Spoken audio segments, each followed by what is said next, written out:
Telugu digital media network లో political కేటగిరీలో number 1 కేవలం 72 గంటల్లో 1,50,00,000 వ్యూస్ పైగా పాపులర్ టీవీ నెట్వర్క్. అంటే కొట్టిన ప్రతి టికెట్ కూడా ప్రభుత్వానికి లెక్క చెప్పాల్సిందేనా? ఆర్టీసీ వాళ్ళు లెక్క కట్టి అడుగుతారు, గ్రాంట్ అడుగుతారు. ఓకే. ఇప్పుడు తెలంగాణలో సోనియా గాంధీ పోటీ చేసే అవకాశం ఉందని చెప్పేసి కాంగ్రెస్ పార్టీ చెప్తున్న పరిస్థితి. అలాగే సీఎం రేవంత్ రెడ్డి కూడా వేణుగోపాల్తో సోనియా గాంధీ ఖచ్చితంగా ఇక్కడి నుంచే పోటీ చేసినట్టు మీరు ఒప్పుకోవాలని చెప్పేసి చెప్పడం జరిగింది. అదే జరిగితే ఇక్కడ గెలిచే అవకాశం ఉందంటారా?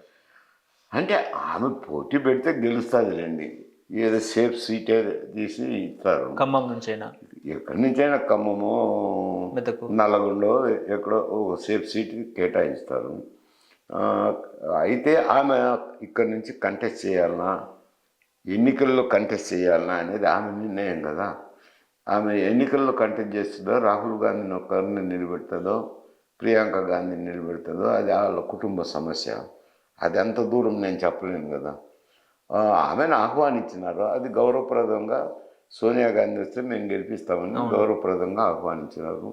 అయితే ఆహ్వానించినంత మాత్రాన ఆమె నిలుస్తుందని గ్యారంటీ లేదు కదా. ఒకవేళ నిలిస్తే ఎక్కడో చోట సేఫ్ సీట్లో నిలబెడతారు, గెలవచ్చు. ఓకే. ఇప్పుడు మోడీ కూడా తెలంగాణ నుంచి పోటీ చేసే అవకాశం ఉందని బీజేపీ నాయకులు చెప్తున్నారు.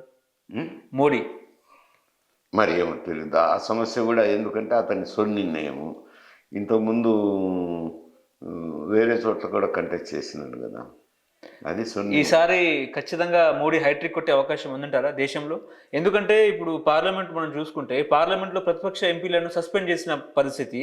ఆ స్మోక్ బాంబు గురించి అడిగితే స్పీకర్ దాదాపుగా 90 మంది ప్రతిపక్ష ఎంపీలను సస్పెండ్ చేసినారు. ఒక సీనియర్ నాయకుడిగా ఎట్లా చూస్తారు సార్ ఈ పరిణామాలు? ఇది మంచి పరిణామం కాదు. లోక్సభలో దాడి జరిగినప్పుడు హోంమంత్రి కానీ ప్రధానమంత్రి కానీ ఒక స్టేట్మెంట్ ఇస్తే సరిపోతుంది. కాకపోతే కొన్ని ప్రశ్నలు ఉత్పన్నమవుతాయి, దానికి సమాధానం చెప్పాలా. కొంచెం ప్రభుత్వానికి ఎంబ్రాజింగ్ సిచ్యువేషన్ అనుకోండి, వైఫల్యము అని అంటే భద్రతా వైఫల్యము అంటే ప్రభుత్వానికి కొంచెం ఇబ్బందికరమే. అయినా సమాధానం చెప్పకుండా ఆ విధంగా సస్పెండ్ చేయడం అనేది అన్డెమోక్రటిక్ అవుతుంది. అది మంచి సాంప్రదాయం కాదు. సమాధానం చెప్పిండాల్సింది, ఒక స్టేట్మెంట్ ఇచ్చిండాల్సింది. కొన్ని ఏదో ప్రశ్నలు ఉత్పన్నమైతే దానికి సమాధానం చెప్పిండాల్సింది.